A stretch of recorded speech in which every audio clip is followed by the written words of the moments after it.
Fire crews across Spain and France are battling to contain some of the worst wildfires Europe has ever experienced. Firefighters in Spain have managed to stabilise several of the blazes, and Prime Minister Pedro Sanchez says there is, quote, a light at the end of the tunnel in the fight to contain the flames.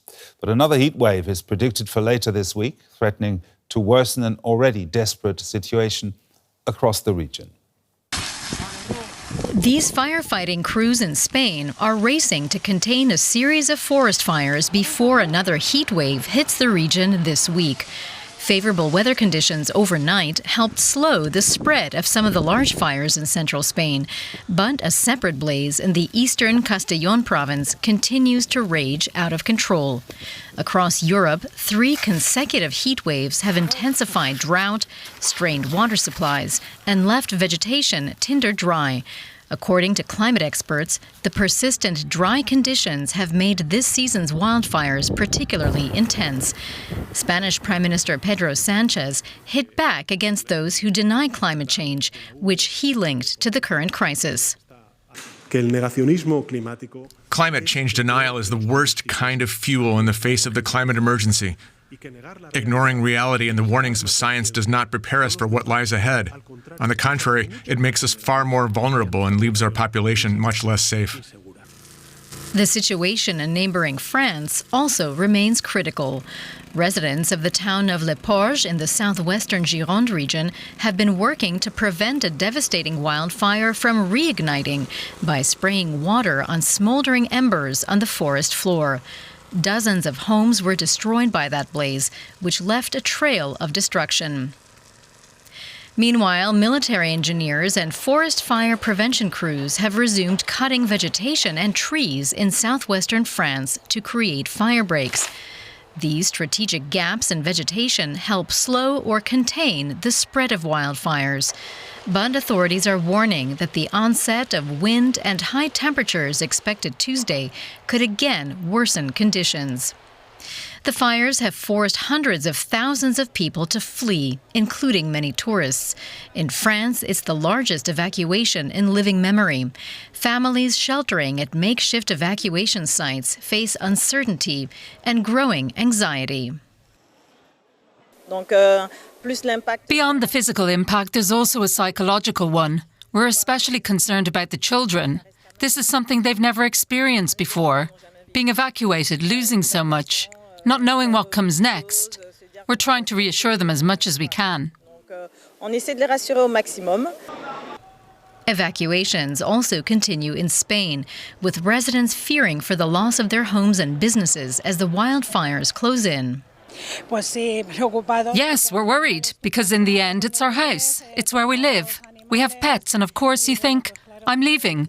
What will I see when I come back? Spanish authorities say more than 1,500 square kilometers of land have been destroyed by wildfires so far this year, which is 6 times the area burned during the same period last year.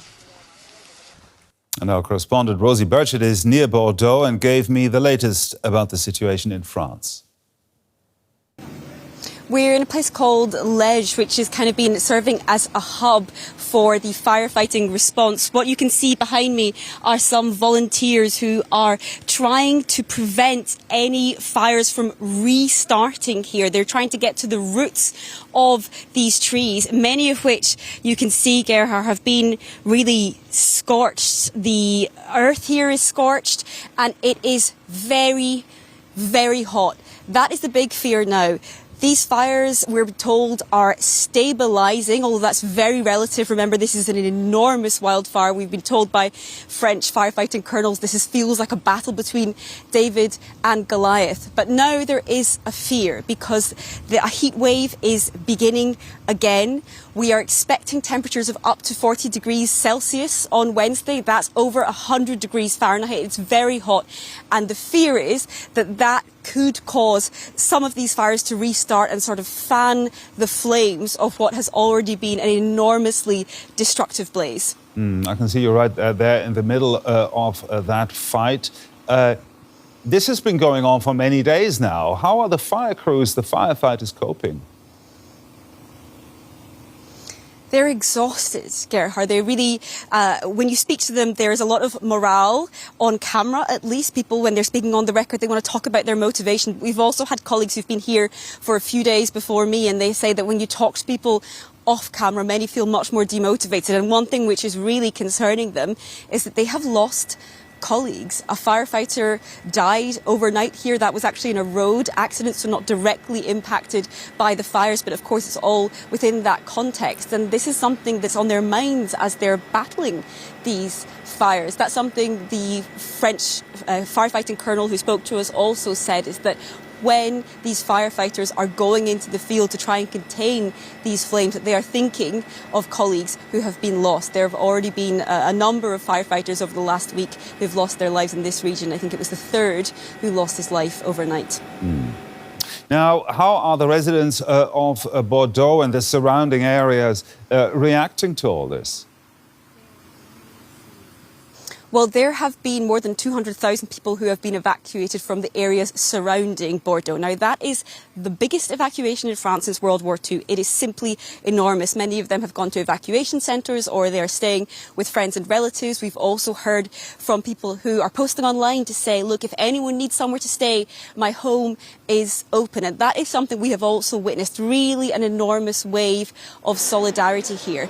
Worth noting that in Bordeaux itself, people aren't really feeling directly in danger just now. We've been told that there's no really imminent threat to the city of Bordeaux, not least because there has been an enormous effort put in place to create fire breaks. So there's been enormous felling of trees around the city itself to try and contain the fires and keep it on the outskirts. And the firefighters seem to think they have done their work well in that case, and that's been in preparation for these very hot days which are now starting.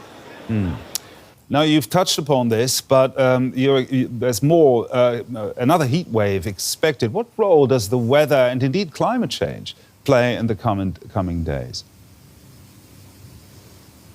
That is the big concern here. What we've been told is there's a fear around what they call a triangle of 30. So if the temperatures reach above 30 degrees centigrade, which they already are, if the winds reach more than 30 kilometres an hour and if humidity drops below 30%, that creates circumstances which are perfect for fires to spread. That is what firefighters are keeping an eye on, and they've already evacuated more people today, especially in holiday villages not very far from here.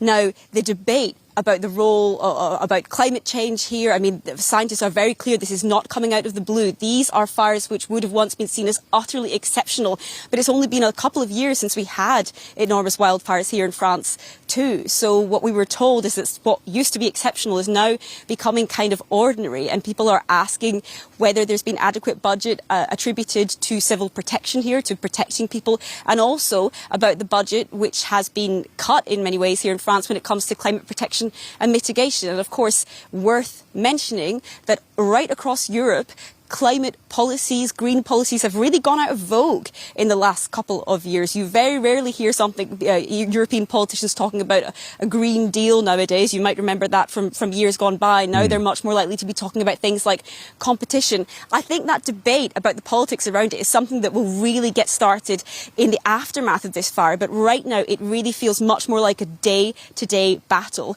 And that is exactly what the residents and firefighters we've spoken to are telling us here, that they're just focused on getting through the day and keeping these flames at bay. Our correspondent, Rosie Birchard, there, reporting from France. Thank you, Rosie. And we can now talk to Lindon Pronto. He's a firefighter and expert in wildfire management with hands-on experience of tackling wildfires like those we're seeing right now in Spain and France. Lindon, tell us about weather conditions in Europe right now and how they are affecting efforts to control these huge wildfires. Yeah, so we just heard about this 30-30 rule. This is temperatures above 30 degrees Celsius, winds above 30 kilometers per hour, and the relative humidity below 30%. And not only is this conducive for fire expanding, it's conducive for what we call extreme fire behavior. So this could be fire whirls, or as some people call fire tornadoes. It can be the absolute rapid expansion and even unpredictable expansion as fire responds to topographic features or fuel. different types of fuel, light, flashy fuels. So what we had is the very wet early season, which created a lot of growth and of these fine fuels. And then we had one heat wave after another across the region. And the heat waves were also so intense that there was kind of these rapid evaporation events. So this kind of flash drought, which has now brought us to where we are here with this cocktail of conditions, which is just absolutely conducive for explosive fire behavior.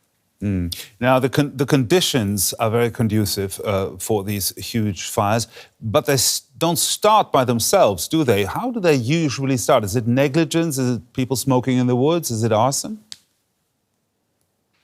It really depends on the place and the context. Of course, across Europe, over 95% of fires are human caused. Talking about arson as this willful act is not perhaps the biggest problem across the continent. There are hotspots for arson, whether it's Wales, whether it's Greece, southern Italy. But we're talking about a lot of activities that people generally do, out. It could be harvesting activities, wheat harvesting, grain harvesting.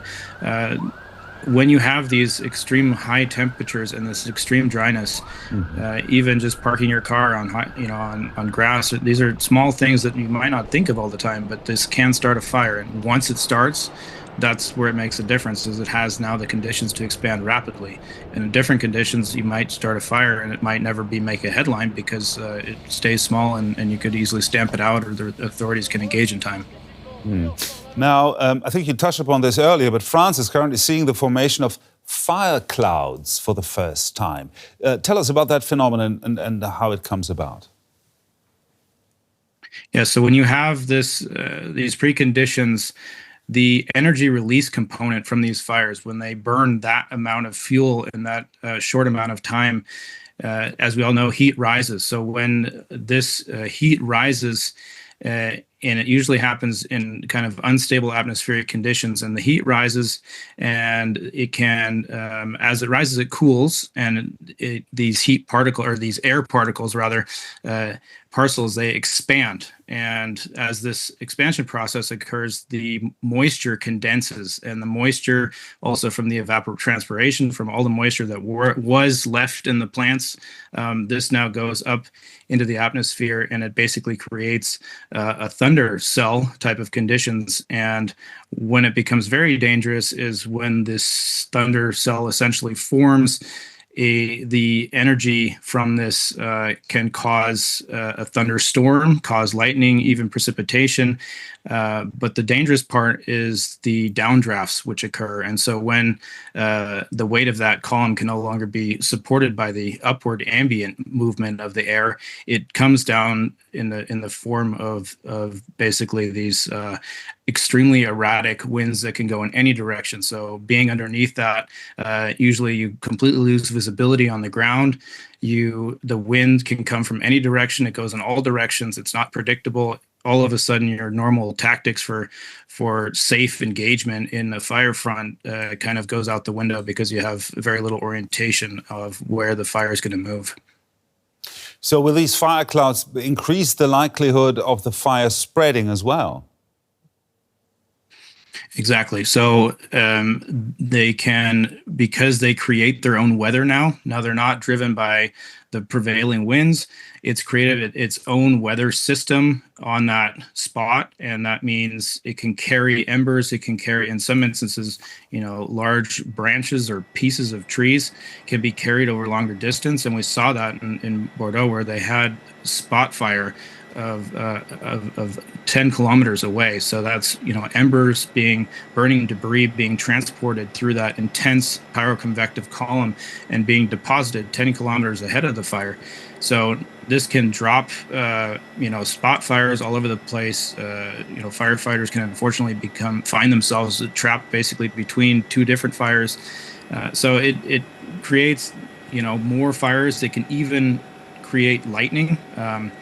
So the energy from the thunderstorm can cause lightning in a different area ahead or away from the main fire and start new fires from lightning. Now, we haven't seen that phenomenon in Europe yet, where it gets to lightning.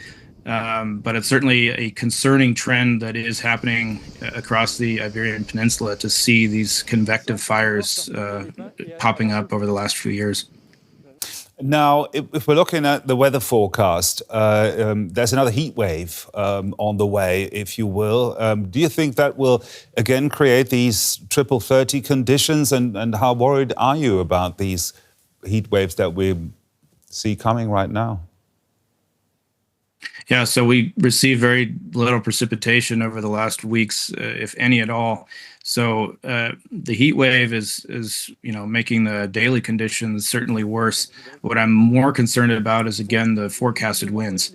And we know that the abundancy of fuel is in the landscape, and this comes back to decades of how we've managed the landscape.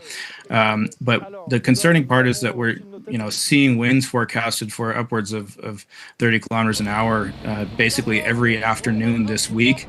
And the winds can also shift at different times of the day. And with the influence of offshore winds, of coastal wind behaviors shifting throughout at different times of the day, what happens is the flaming front can also shift. And that's what we saw near Bordeaux, where first the fire pushed towards the coast, and that created a whole evacuation scenario for the peninsula. Then the next day, the fire pushed to the south, created another mass evacuation to the south.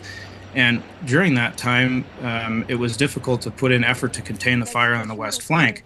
And so when on the third day, the wind again shifted to coming from the southwest, it pushed it straight towards Bordeaux. And basically the back door was left open because the resources were stretched so thin, because the priority was put on saving people and structure protection. And so unfortunately, we're going to see similar conditions over the coming days, and particularly worsening in Spain.